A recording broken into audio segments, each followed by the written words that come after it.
नमस्कार, मैं हूं दिबांजलि मोइत्रा। एक पुरानी कहावत के अनुसार अगला बंदा अगर शक्तिशाली है तो उससे हाथ जोड़कर उसके पीछे चलने में भलाई है, न कि उससे टकराने में। क्योंकि अगर आप उससे टकराते हैं तो वो आपकी ऐसी की तैसी कर देगा। और ये कहावत का सार पूरी तरह से पाकिस्तान पर फिट होती है और शक्तिशाली जो बंदा है वो है भारत। अब आप ही देखिए कि पुलवामा हमले के बाद पाकिस्तान पूरी दुनिया में अलग थलग पड़ गया है और कोई भी आदमी उससे हाथ मिलाने से भी डर रहा है, ना ही कोई उसके साथ चल रहा है। क्योंकि सबको मालूम है कि पाकिस्तान ही आतंक का आका है और वो ही पूरी दुनिया में आतंक फैलाता है। पहले पाकिस्तान पर एफटीए ने प्रतिबंध लगाया, फिर संयुक्त राष्ट्र संघ ने हाफिज सईद की आतंकी लिस्ट में डालने की अवधि को बढ़ा दिया और फिर एक दूसरे खूंखार आतंकी की क्लास संयुक्त राष्ट्र संघ में 13 तारीख को चलने वाली है। दूसरी तरफ चीन भी इस मुसीबत में काम नहीं आ रहा है।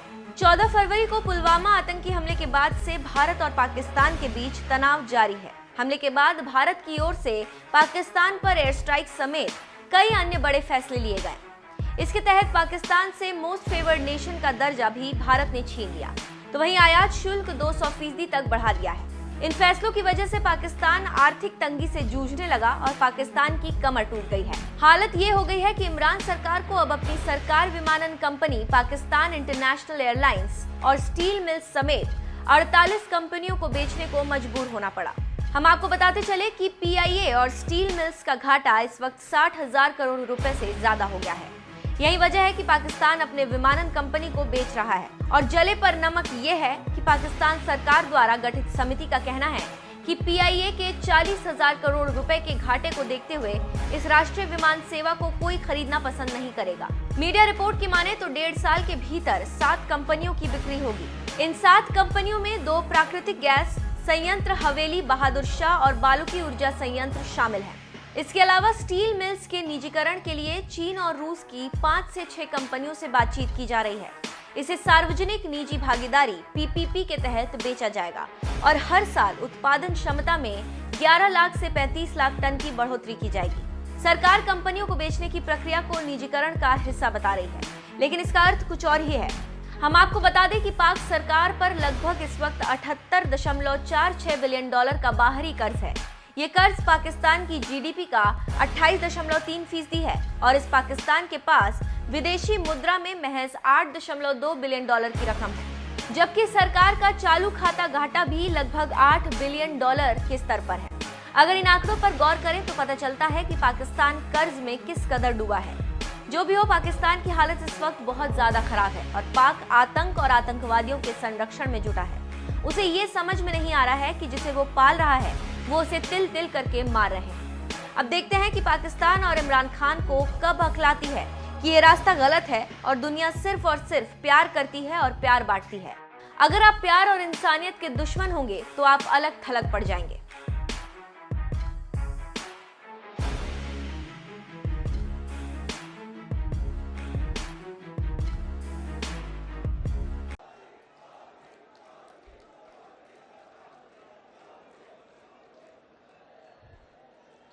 मेरी बात प्रारंभ करने से पहले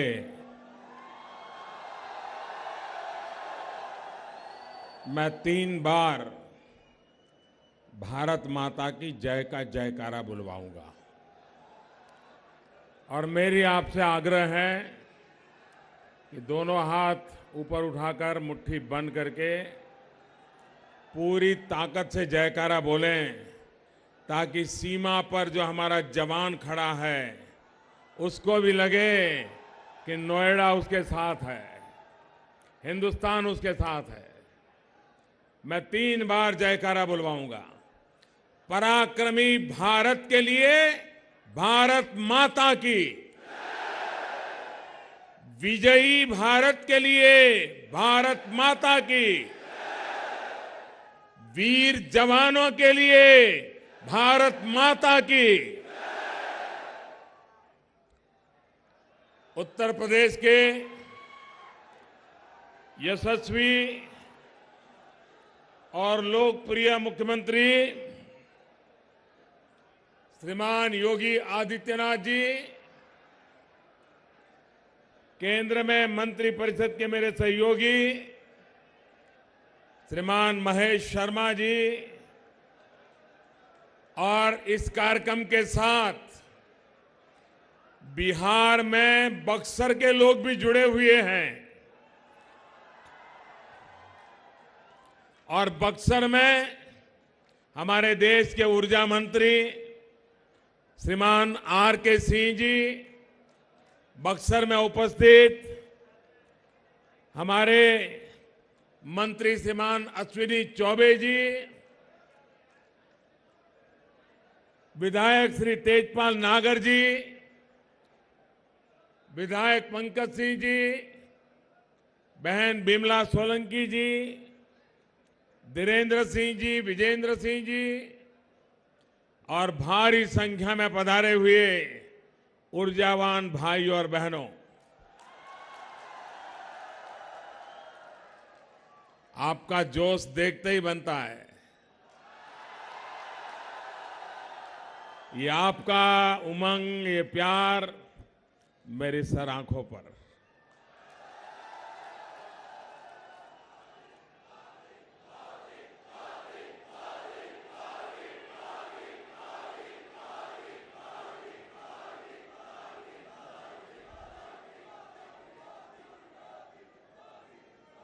नोएडा के मेरे प्यारे भाइयों बहनों, आप यहां मोदी मोदी कर रहे हैं और वहां कुछ लोगों की नींद हराम हो रही है।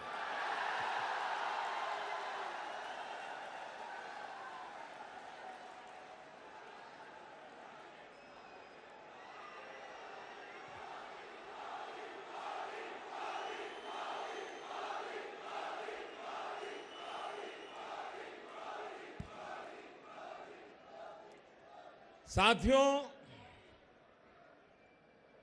वो भी कुछ दिन थे जब नोएडा, ग्रेटर नोएडा की पहचान सरकारी धन की लूट, अथॉरिटी और टेंडर में होने वाले नए नए खेल, जमीन आवंटन में होने वाले घोटालों की वजह से बनी। जब भी नोएडा की बात आती थी तो पहले ऐसी ही खबरें आया करती थी। ऐसा होता था कि नहीं? आपको बुरा तो नहीं लगा ना मैं कह रहा हूं? ये सच्चाई है कि नहीं है? अब आज नोएडा, ग्रेटर नोएडा की पहचान विकास और परियोजनाओं, रोजगार के नए अवसरों से है। मेरा देश, मेरा उत्तर प्रदेश वाकई बदल रहा है, आगे बढ़ रहा है। भाइयों और बहनों, नोएडा आज मेक इन इंडिया के बड़े हब के तौर पर विकसित हो रहा है। आज भारत दुनिया में मोबाइल फोन बनाने में दूसरे नंबर पर पहुंचा है।